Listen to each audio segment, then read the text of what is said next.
ছিল। আমি জানি না আপনাদের মধ্যে কেউ বরিশালের মানুষ আছেন কিনা, তো বরিশালের মানুষের নাকি বউ পেটানোর অভ্যাস থাকে। তো আমি জানি না এটা কতদূর সত্যি, কিন্তু উনার এই স্বভাবটা ছিল। তো কিন্তু আমি কিন্তু সহ্য করেছি। হ্যাঁ, তো আমার কিন্তু কখনো হাত ওঠেনি। আসলে কেন মারতো? আপনি একটা সুন্দরী নারী। আপনাকে কেন মারতো আসলে সে? আপনি তো সব দিক থেকে সুন্দর। প্রথম কথা হচ্ছে বরিশালের কথা বললাম না, আর বরিশালের লোকজন নাকি আছেন কেউ। আচ্ছা, রিয়াজ ওরা বরিশালের। আচ্ছা, তো এখন ব্যাপার হচ্ছে কি যে সুন্দর অসুন্দর, শিক্ষিত অশিক্ষিত, এটার উপরে হাজব্যান্ড ওয়াইফের ইন্টার রিলেশনশিপ ডিপেন্ড করে না। অনেকেই ভাবে যে ফিনান্সিয়ালি যদি কেউ সলভেন্ট হয় কোনো নারী, তাহলে সে ডোমেস্টিক ভায়োলেন্সের শিকার হয় না, কিন্তু এটা কিন্তু ঠিক না। অনেক ফিনান্সিয়ালি কেপেবল এবং স্ট্যাবলিশ নারীও সামাজিক কারণে অনেক সময়, মানে সমাজ কি মনে করবে বা ডোমেস্টিক ভায়োলেন্সের শিকার হয় এবং তারা সেটা সহ্য করে। তো আমি বলবো যে অনেকেই জানে না এই অজানা তথ্য, কারণ মেয়েরা এগুলো প্রকাশ করতে চায় না। আর প্রকাশ করে তো লাভও নাই। একজন হাসাহাসি করবে, উপহাসের পাত্র হবে, করুণার পাত্র হবে, লাভ তো কিছুই হবে না। আলটিমেটলি তার সাথেই তার সংসার করতে হচ্ছে।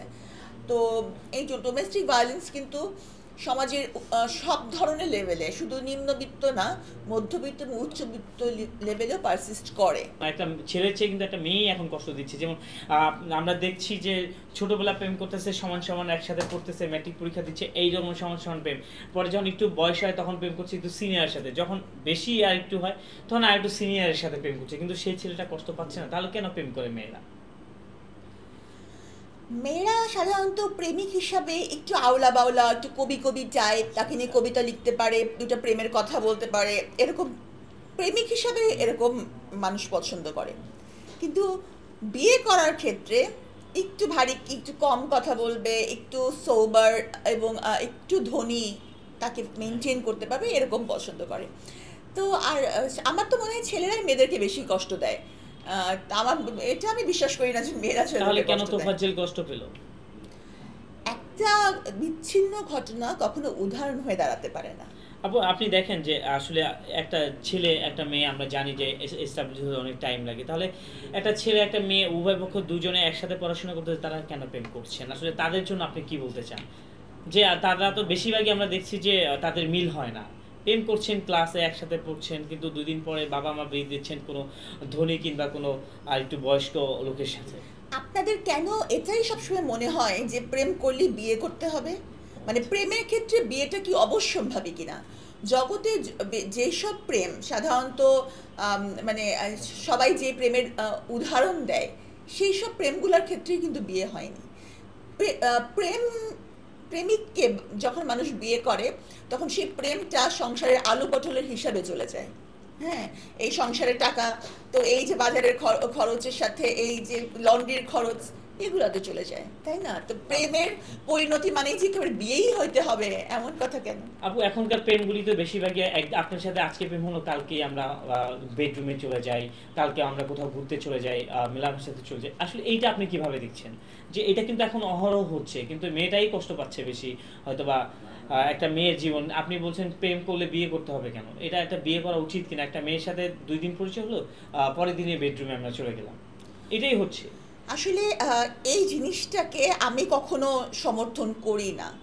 হ্যাঁ, এবং এক্ষেত্রে যে আমি শুধু ছেলেটাকে দোষ দিব তাও না। এই ব্যাপারে ছেলে মেয়ে দুজনই সমান অপরাধী। হ্যাঁ, কারণ আমি প্রেম করা মানেই যে যে কোনো একটা শারীরিক সম্পর্ক, সেই জিনিসটাকে আমি কখনোই সমর্থন করি না এবং এটা হওয়া উচিত না। সেক্ষেত্রে সম্পর্কের সম্মান নষ্ট হয় এবং পারস্পরিক যে একটা রেসপেক্ট, যে সম্মান, সেই জিনিসটা আর থাকে না।